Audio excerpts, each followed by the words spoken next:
இன்னைக்கு உருளைக்கிழங்கு போண்டா எப்படி செய்யறதுன்னு சொல்லி தரப்போனா வாங்க வீடியோக்குள்ளே போகலாம். அதான் உருளைக்கிழங்கு வந்து ஒரு 2 to 3 எடுத்துருக்கேங்க. ஒரு மீடியம் சைஸ் வெங்காயம், அப்புறம் ஒரு சின்ன பச்சை மிளகாய் எடுத்திருக்கேன், கட் பண்ணி வச்சுருக்கேன். ஒரு துண்டு இஞ்சியை திருவி வச்சுருக்கேன். அப்புறம் காரப்பொடி 1/2 டீஸ்பூனு, கரம் மசாலா ஒரு 1/2 டீஸ்பூன், உப்பு தேவையான அளவு. அப்புறம் எண்ணெய் வந்து ஃப்ரை பண்ணுறதுக்கு தாளிக்க கடுகு, உளுத்தம்பருப்பு, கொஞ்சம் கடலைப்பருப்பு எல்லாம் 1/2 ஸ்பூன் எடுத்துருக்காங்க.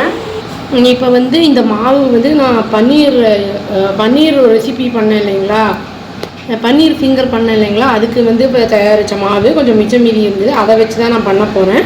இதுக்கு வந்து அதை லிங்க் கொடுக்குறாங்க, உங்களுக்கு ஐகார்டு என்ட்ரியில் கொடுக்குறேன், பார்த்துக்கோங்க. அது மேல் மாவு அது வந்து அப்புறம் கொஞ்சோண்டு அரிசி மாவு 2 to 3 டீஸ்பூன் எடுத்திருக்கேன். 2 to 3 டீஸ்பூன் எடுத்திருக்கேன். ஃபஸ்ட்டு வந்து உருளைக்கிழங்கு எப்படி பண்ணுறதுன்னு பார்த்துருவாங்க.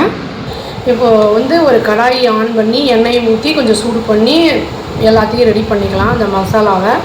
இப்போ வந்து எண்ணெய் சூடாகிடுச்சுங்க. கடுகு உளுத்தம்பருப்பு தாளிக்க வேண்டியதெல்லாம் போட்டுடலாம், ஃப்ரை ஆகட்டும். இப்போ இஞ்சி பச்சை மிளகா போட்டாங்க. இப்போ வெங்காயமும் போட்டுடலாம். சீக்கிரம் வாங்கிறதுக்கு கொஞ்சம் உப்பு போட்டுக்கலாம், நிறைய வேணாம். உருளைக்கிழங்கு நல்லா மசிச்சுக்கணுங்க முடிஞ்ச அளவுக்கு. இப்போ எடுத்து வச்ச பொடியெல்லாம் போட்டுருவாங்க. காரம் சப்போஸ் உங்களுக்கு ஜாஸ்தியாக இருக்கிற மாதிரி இருந்தது நீங்கள் கம்மி பண்ணிக்கலாம்.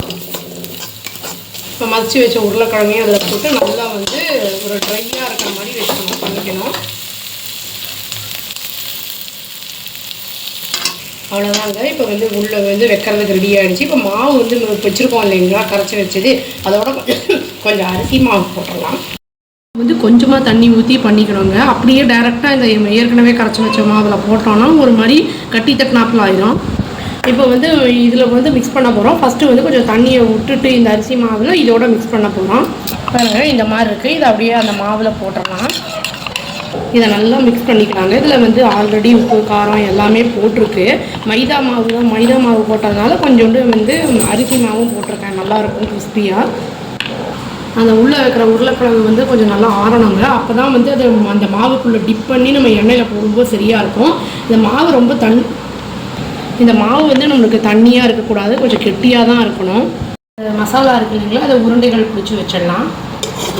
சப்போஸ் இந்த மாவு கூட ஏதாவது மிச்சம் மீதி ஆச்சு அப்படின்னா வந்து இதுலேயுமே வந்து உங்களுக்கு 2 வெங்காயம் கட் பண்ணிவிட்டு, கத்திரிக்காய், உருளைக்கிழங்கெல்லாம் வந்து கட் பண்ணிவிட்டு அதை வந்து நீல மாவு எப்படி வேணுமோ போட்டு டிப் பண்ணி எண்ணெயில் போட்டு பொரிச்சு எடுத்துடலாங்க. இப்போ இதை வந்து மாவில் டிப் பண்ணிவிட்டு எண்ணெயில் ஃப்ரை பண்ணி எடுத்துடலாங்க. ஊற்றிக்கலாங்க, சூடாகட்டும்.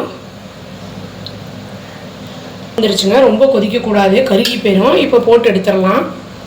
மூழ்கிற அளவுக்கு இருக்கணும் அது போண்டா.